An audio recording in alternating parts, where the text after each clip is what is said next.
Welcome. Nice to see everyone. Feel free, as you arrive, if you'd like to just share in the chat who you are and where you're joining us from today. I know we've got people from across the UK and beyond as well. So feel free just to share, yeah, your name, where you're calling from. Okay, I think we've got about nearly 20 people, so maybe we should make a start.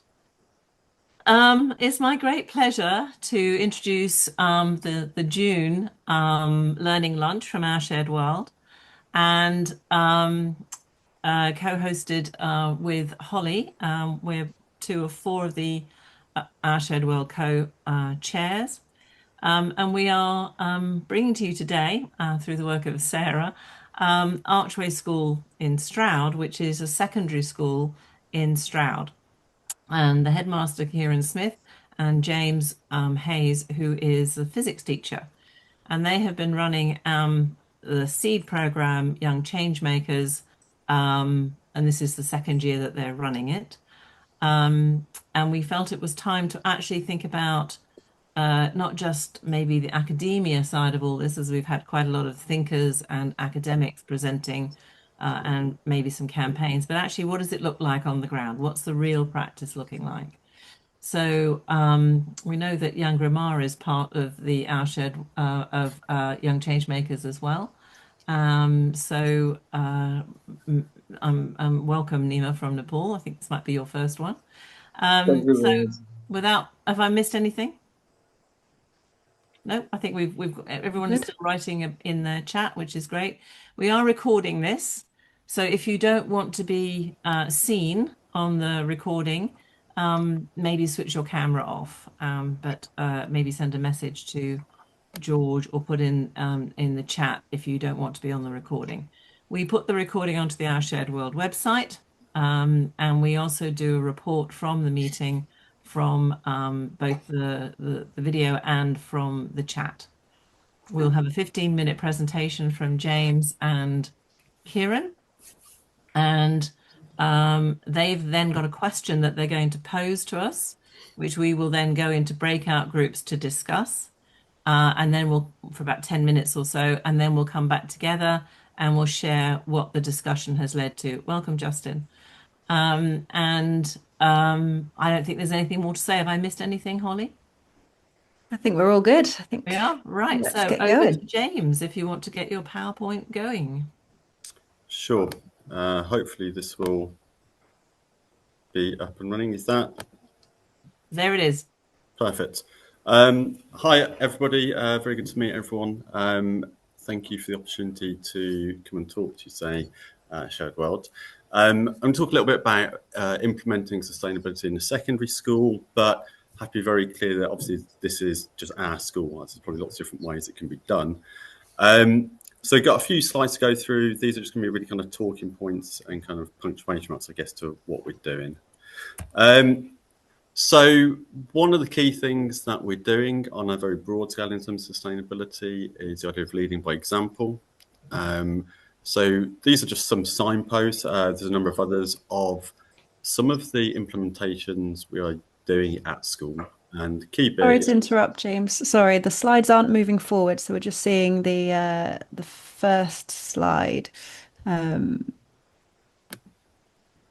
might be if you any better? no, weirdly not. If you're happy to try resharing your Oh, it's screen moved now. again. Oh, It's there just we moved are. now. Yeah. Yes. Is Yeah, that going through as well? that is now. Yeah. Perfect. Sorry. Okay, I'm not sure what happened there. I just kind of came back out then. Yes, so these are just some of the signs that have been put up. Really, it's an idea of demonstrating leadership and making it very public and obvious from an ethos point of view, the direction the school wants to go in.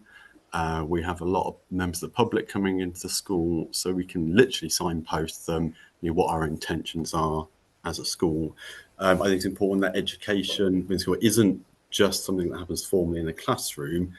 If the idea of the values of the school are not seen, it will just be hidden. At the bottom of this slide, and for some of the others, you'll see some of the National Association Environmental Education, some of the kind of key best practice skills or aims, and try to link what we're doing to those. This one here, this is kind of very, very low-hanging fruit, but once again, kind of to make things very visible. Probably before Kieron started, we didn't do any recycling at all in the school. I mean, absolutely zero. So very, very first thing that we did was trying to just have it in the school, make changes, renegotiate waste contracts, and just slowly kind of just change behaviour, and once again make it visible. Once again, we're trying to make sure that students can see that these are important values to hold in sustainability. Slides aren't moving, James, just to let you know. Sorry? Again, the slides aren't moving, just to let you know. Okay, not sure what's going on there. Yeah, that's fine. Any better? Yeah. Looking at stakeholders, there's absolutely no way we could really implement sustainability within our education on a broad scale without having stakeholders. These are just the immediate local stakeholders. So Friends of Archway Group, they've been raising funds for us. Speaking to the governor to try and include sustainability as part of our mission statement and vision as a school. But also looking at parents, some of the parents or the students have been in to advise us on some of the new wildflower areas we've put in and how we're going to manage them. And we simply wouldn't be where we are without that. So that's absolutely vital. The Student Ambassador Programme, we actually have a paid member of staff to coordinate ambassadors. These are kind of, I suppose, leaders, student leaders within the school. There are ambassadors in every subject, but also for sustainability. And they meet up termly to discuss some issues that are going on and share that message amongst themselves. Next year, the sixth form are going to have opportunity to take leadership within that programme and help out with the Young Changemaker programme, which I'll come into a little bit later on. Important here, this is a very democratic process, so it's open to absolutely everybody. So it's trying to involve a wider cohort of students. On a very similar vein, we have students in the school who may have emotional issues. They may not be able to be in the classroom in at any given moment for one reason or another. Could just be poor life at home. It could be that they're just not in a mental state to work. So within the hub, they've run these mini modules, and this just means that they have access to sustainable programs or outside learning when they just simply wouldn't normally be able to do it. They wouldn't be able to access. These are mini units. I think you need to have about 4 hours access, and in that already they've done pond dipping, they've been doing gardening and managing an outdoor space. Also creating a mural where people have to put forward designs using waste materials, and this is hasn't been made yet, but the winning competitors kind of been chosen, and that is going to be displayed in the school. So these students actually get a taste of engaging within sustainability, and actually will get to leave a bit of a legacy behind in the school there. The Young Changemakers. This is the second year we've been running the Young Changemakers programme. And my experience of it has been absolutely incredible. At the moment, we have approximately 20 students actively working on projects, but throughout the last couple of years, it's probably more close to 45, 50. We try and fit this in as best we can. We have 2 bi-termly hour-long sessions, and we have weekly lunchtime sessions to try and get their projects within it, so we don't have lesson time to do it. What I find is lots of students are very keen, and once they've come along and got engaged, they are 100% behind it. This is I'll say, catalyst for student-led projects and student-led leadership. Through the programme, they've been learning about methodologies to support very complex systems. I think lots of issues with sustainability aren't simple, and lots of students and staff don't know necessarily what the solution is. I think if there was a solution, we wouldn't be here. It would have been done by now. And they'll be learning theories and ideas that will help them navigate through this. On top of that, the soft skills of communication, teamwork, and very, very importantly, I think this idea of managing failure, definitely in inverted commas there. What happens if things don't go quite right? Where do we go from here? Really, I can't underline the next point of this: action and education. I think the learning potential and the learning that happens is incredible, but they also take action and ownership over it. So it really combines that. And I think the NAE, I think looking at experiential and action-oriented learning gives them real ownership. In terms of projects that they've done so far, biodiversity, that's been an ongoing project. Top right picture, that used to just be mown lawn. Here we see like the yellow rattle that have been planted in, which is hopefully going to manage some of the grass. We counted, I think it's 43 species on a kind of rewilded area, where previously we'd had about 5. It was mainly just daisies and grass that had mown during each of its life. The growing group, hopefully you can see down here in the bottom left-hand picture, we see these raised beds. This is where kind of that stakeholder engagements really come in, raising funds to be able to get those beds in place. And then students be able to kind of design and work with this project and then feed that in, which I'll come on to in the next one. But we see a load of huge amount of very, very valuable projects that have had direct and lasting impacts on the school. So although this might not be considered formal curriculum education, how it's linked in has been amazing. I'm not going to dwell on this too much. We have a list of lots of people that we've been engaged with, either through student contact or working with ourselves directly as members of staff. And this is not an exhaustive list. Either through getting solar panels, working with local councillors to try and build student projects around what the local council is trying to achieve. Yeah, it's kind of just tied lots of things together. We've had a lot of expertise come into us that we don't necessarily have ourselves. Formal curriculum, and I've got this idea, is this an area to improve in the school? I think it's probably yes. We've got a list here of subjects that are already in some way, shape or form having to teach or have sustainability in the formal curriculum. At the bottom, what I've got is a few links of how... Absolutely at school. How student projects have kind of changed the curriculum. So this is not necessarily looked for, but this is just an outcome. So the new biodiversity areas that have been put into school, it means that within biology, we can actually now do population counts, whereas previously we were just counting grass in every quadrant. We now have something to really look at. The biology A-level students, because we have a transition of plants across an area, they've actually been able to carry out transects, which they weren't able to do previously to that. Citizenship, they're looking to link citizenship, democracy and leadership, which we had shown. This is a lot of what the Young Changemaker program does. Can we link that into sustainability within their curriculum? And actually the food tech, based on the food growing group, they had a group, they trialled food growing with that group, and also had lessons outside looking at sourcing food. So the Young Changemakers program kind of moved into and influenced the curriculum in some areas.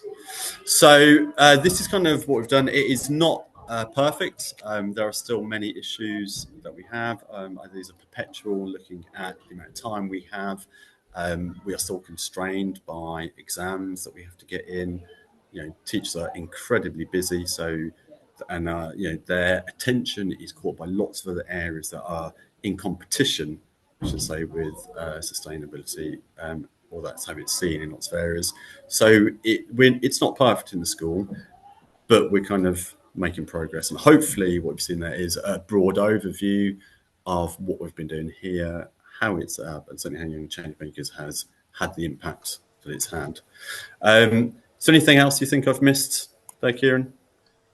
No, can I take over from you now? Is that all right, James? Absolutely. So I'm going to hand over to Kieron now. Yeah, thanks. I'm conscious that we started a little bit late, so I'll try to keep my section fairly brief. But thank you, James. I think just to emphasise the work that Young Changemakers have done, you hinted at the fact that affects the curriculum in some way, although we'd like that to have more of an effect.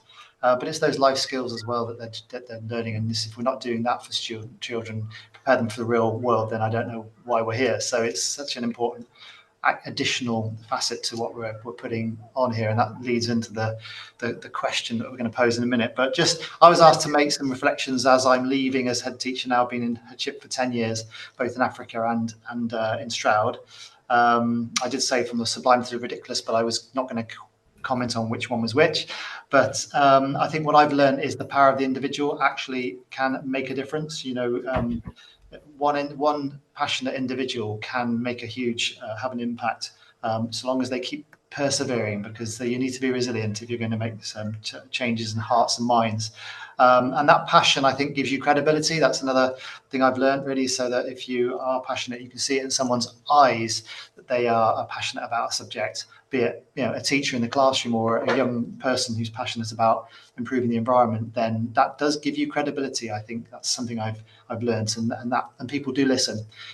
We've had students doing presentations to school governors over solar panels, and eventually solar panels have now appeared on the school, and I'm going to give them some credit for being passionate and having that credibility as they face the governors. I think we need to bear in mind that it's a slow burn with some individuals. We have the kind of curve of uptake when you are bringing in new initiatives, and those Luddites at the back end of the curve take some time to be persuaded. But I think if you can change that environment and lead by example, which is what James has been doing in the youngsters, with those changes around the school environment, that does lead to a cultural change in time. But it's an organic change, and it can take a while for that to come through the system. So I think just be patient and be aware it's a slow burn. Also think that we need to bear in mind we're custodians of the environment that we're in and the buildings that we occupy, and and even the houses we own. So that's something that we're going to be passing that on, and so we have a responsibility here and now to look after it and make sure that it has that sustainable lifespan to hand on to the next generation. I think that's something that we're fleeting as an individual within a particular job or role. But we need to have a step back and look at the bigger picture and think about the next 100 years. And that's true in leadership, as leading a school, as it is in, working in departments of government or whatever you might be in. I think children get a bad rap often, youngsters in the community. And so one of my final thoughts really is that children do care, and that when you give them something they can get their teeth stuck into and being passionate, they can show such a broader range of skills, from resilience through to independent learning and persuasive skills and all that kind of thing, all such important skills within the world of work. And so I think they get a bad rap. And James, you've shown that our students can be amazing, and they are amazing, and working on projects like this, it shows them in the best light. And finally, from me, really, it's that thought, leaving the leadership in education, at least in what I was head teacher, it's that thought of the curriculum. And James has hinted at the fact that this is down to goodwill and time spent by teachers and students in their own free time. Yes, there's some impact on the curriculum for all to access, but to avoid this being something that is on the periphery and actually within the heart of what we're doing as education, we need to think about how that curriculum is managed. And I'm not sure if we can pose that question on the screen now, but I'm going to, if we can't, I'll read it out. But James and I came up with a question on two sides, really, is who has a responsibility? Should sustainability in education be left to schools, such as us, to handle independently and work their way around the time that they have, and create their own version of it? Or should it be compulsory, top down, like a directive through the national curriculum and central government? So that's what we'd like to know. And in either case, how would it look? How would it manifest itself? That's what we'd like to know.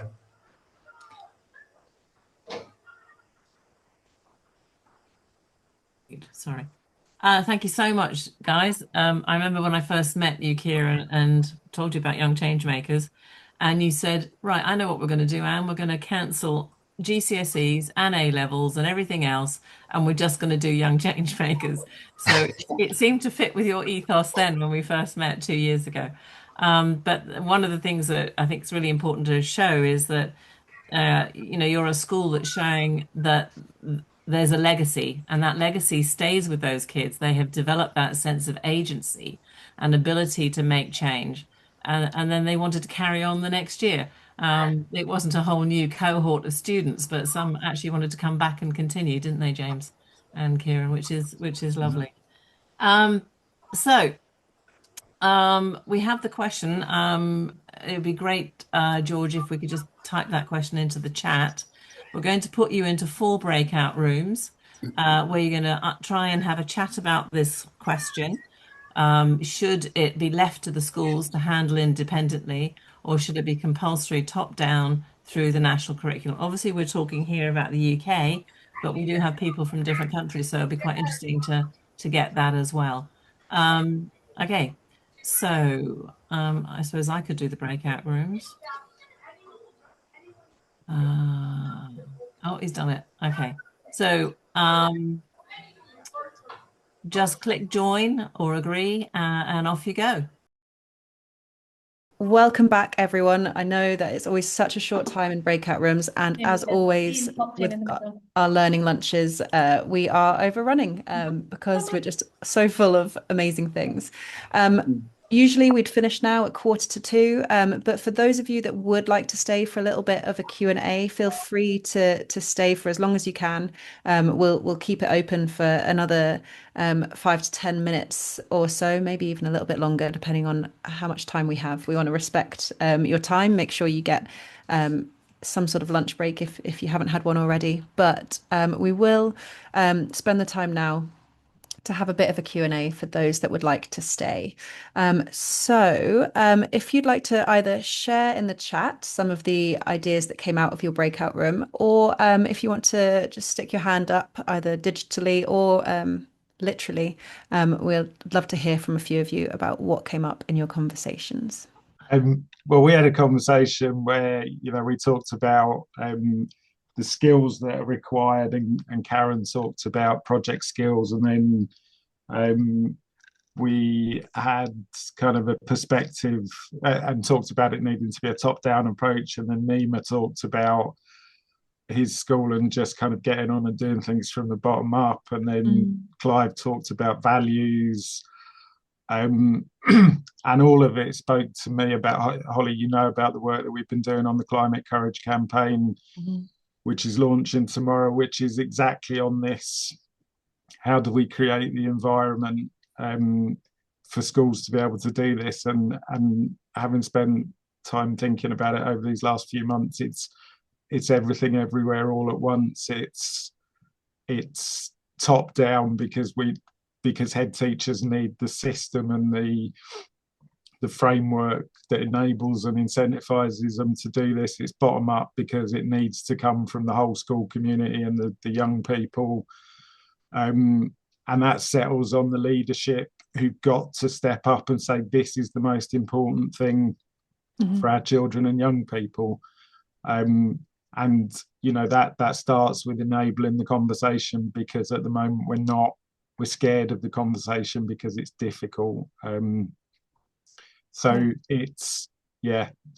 hope that's a fair summary from our group without going too much into my own leanings. But the Climate Courage campaign launched tomorrow from the Climate Majority Project. I put the link in the chat. Please sign up, because we're trying to create this conversation and bring people together. There's loads of people working in this space and trying to do this. Great, thanks, Les. And as you say, that campaign, the Climate Courage campaign, exactly captures this idea that we need that bottom down and bottom up, top down approach, that we can have that empowerment and enablement for those on the ground to do the work. So thank you, James. I was going to say, James. Has James got his hand up? I can't see. James, I was in James's group, and Georgina's gone. But basically, James and Georgina, as secondary teachers, both said what they really needed was, the mandate from above, because it takes a lot of the hard work out of it. So James, he was thrilled about Kieron being his headmaster. Yeah, I don't obviously answer my face on screen. Yeah, I did say that, Kieron, if you're still here. I think, we're very lucky to have Kieron, but not every school has a leader who values the sustainability environment to that degree. So Kieron is very enabling, and so it's easy to push from that bottom up and get things done. But if we didn't have Kieron, and I kind of go back to a couple of previous head teachers, it was, oh my God, it was a battle. It was a battle just to get paper recycling in the school, took about a year and a half, and it's just this should be something done. So I think I completely agree with that. It has to be bottom up and it has to be top down. But I think there's willing people to do the bottom up, and there's a lot of willingness there. And I think there isn't a top down at the moment. Once again, and we finished with I was at an ACSL leaders in sustainability event in Manchester with Sarah. Was it last week or the week before? I don't remember. It's a blur. Anyway, we got to the end, and the last question, this woman said, well, how can we do this? Because we're already doing safeguarding, we're doing this, we're doing that, we're doing reports on this and that. And I just said to her, this is safeguarding. This is all safeguarding. This is safeguarding these young people's futures, and it's safeguarding your school to carry on. If you don't do this, it's not a nice to have add-on. It's something you have to do. And to me, I don't understand why they're not doing it. But there was a consultation just recently on the National Professional Qualifications, the NPQs for leaders in schools. And thank you to those of you who responded. I did submit, took me a week of work to get that in, but I put in whole school approach, and I put in stuff around, the fact that it's not managerial, that this is inclusive, and this has got to be participatory, and it's got to be collaborative, because that's the only way we're all going to get on that learning journey together. This is not about knowing the answers. This is about just having a go and learning as you go, and then developing and keep going. Anyway, anyone else that we've maybe not heard from? Catherine, maybe? Yep. Yeah, I just want to jump in there because, based on some of the things that people have been saying, I think I very much agree. We need the top down as the directive, but really to get something that's actually going to be the quality and make a difference, I think it's the students. We need the students' voice. As a teacher, I can go to my SLT and say, I think we should do this and I think we should do that. But if I can get the students doing the same thing and advocating for that, they can't not listen to the students. It's their education. But again, it's if the school has that sort of leadership program and it has the time and the space for the students to be able to do that. I think Eco Schools is a really fantastic way of doing that, because it's a nice framework that allows you to bring the community together, students, parents, teachers, all the other stakeholders, to then be able to actually, come up with different plans of how you're going to actually make change and show SLT that is going to work, and it's not going to be too much for them to do, and it's not going to cost a lot, and it's going to come from them as the students as well. Thank you, Catherine. Yeah, it's a good point there about that student voice and that student autonomy. Eugenia, you had your hand up for a moment there. Yeah, what I'd like to contribute is that it's supposed to be compulsory.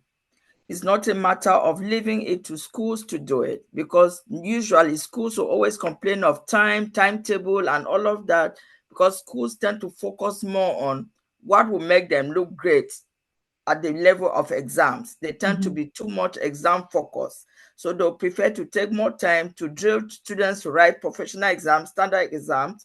They forget to know that at the end of the day, they could have the best qualifications, but in the absence of the environment, it will lead nobody nowhere. So that's the reason I feel it should be just as important. We talk about STEM education. Issues around environmental sustainability should be treated as STEM. And it's not something they have to come with an add-on. Environment is not a hard add-on. Before you talk about a school, the environment comes first. So if we can all look at it, without environment, there'll be no schools, there'll be no teachers, there'll be nothing. Because every resources from human, material, financial, everything is environmental dictated and oriented. So if we can do it in such a way that it is rather integrated in all subjects, because that is actually what it is. It integrates in every daily life. So when schools start having that message, it's a matter of planning your lesson. You start looking about what resources am I mobilizing, where are they coming from, what will be involved in this lesson, or as little as that, we start bringing in environmental issues. For example, there may be something that needs recycling. You don't need to go and buy. You use what is available. So if we start putting that cap of sustainability in everything we do across subjects, I believe it will be great. And it's about coming from the bottom and coming from top, and there is a middle join. It's not somebody doing something and somebody is sitting waiting for the government to say it. When it's environmental problem, it affects all of us. So top should be doing what they are supposed to do, bottom should be doing what they are supposed to do, but somebody has to lead and say it is a compulsory thing. So Thank you, is Eugenia. not That's right. fantastic. Very, very passionate. Perfectly summarized. A really wonderful way to kind of round up this discussion. I think we are sort of 10 minutes over now, so I think we'll respect everyone's time. But Eugenia, you summed that up there so beautifully, and I think all of us here are nodding along in agreement. That need for that top down and bottom up approach. As always, it's everything everywhere all at once.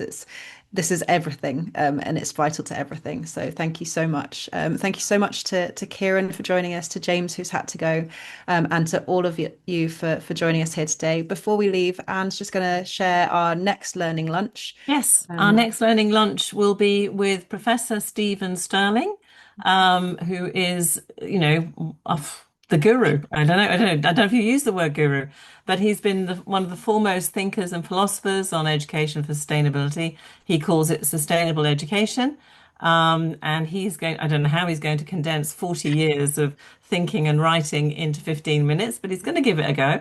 But the other thing I want to announce is that he has agreed to be the president of SEED. We've not had a president before, and we now have Stephen Sterling. I've known him for 25 years. When I got back here into the UK, got my first job at WWF, I opened the drawer and there was Stephen Sterling's stuff. And having read his book with John Huckle, I was speechless. But he's a lovely man and very humble, very peaceful. And he has got a lot to share and a lot of insights. But do go and look at his website first before you come and ask him some deep questions, because he does generate questions quite a lot. So that's the 22nd of July, I think, again at 1:15. And we look forward to seeing you there. You'll see notices and invites to join on Eventbrite coming up soon. So a big thank you to George, who sets all this stuff up, to Sarah for bringing Kieron and James along, who've done a fantastic job. And thank you all very much for contributing in the discussions. All of this will be on the Our Shared World website with a video and a report. Thank you all. Thank you, Have everyone. a lovely rest of your day. See you next month, hopefully.